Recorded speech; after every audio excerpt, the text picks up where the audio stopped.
सभी वरिष्ठों के फोन आ गए, अभिनंदन के फोन आ गए, और मैं इतना ये भी कहूँगा कि एक हमारी टीम बनकर हमने काम किया। मैं उप मुख्यमंत्री देवेंद्र जी, उप मुख्यमंत्री अजीत दादा और हमारी पूरी टीम जो है, एक ये महायुति की टीम ने काम किया, और इसीलिए हमने जैसे ये पूरे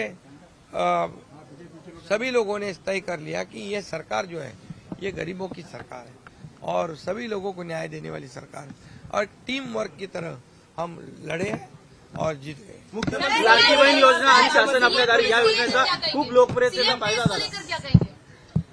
लाडकी बहीण योजना आणि शासन आपल्या दारी हे जे दोन योजना ज्या आहेत त्या खूप लोकप्रिय ठरल्या, आणि त्यामध्ये मग लाडके भाऊ, लाडके शेतकरी, लाडके ज्येष्ठ सगळे आले, सगळे एक इकोसिस्टम बनवली, आणि त्यामुळे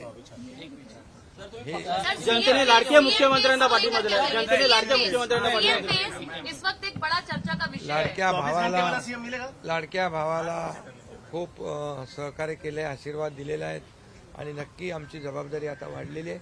आता हे सगळे आकडे आल्यानंतर, सगळे नंबर अंतिम झाल्यानंतर आम्ही तिन्ही पक्ष एकत्र बसू, आणि जो निर्णय आहे तो जसा आम्ही समन्वयाने हा निर्णय घेतला तसा समन्वयाने निर्णय तोही होईल। ज्यादा सीट मतलब मुख्यमंत्री पद है क्या? ज्यादा सीट मतलब मुख्यमंत्री पद है क्या? ऐसा मैंने कहा नहीं, मैं कह रहा हूँ, मैं यही कहूँगा कि अभी यहाँ पर पूरे आंकड़े आने दो, उसके बाद हम तीनों पार्टी बैठेंगी, वरिष्ठों से चर्चा होगी, उसके बाद जो भी होगा समन्वय से होगा। राजकारणात निवडणुकीच्या प्रचारांमध्ये भाषा घसरली होती, बापापर्यंत भाषा गेली होती, नेत्यांचे एकमेकांचे बाप काढले होते।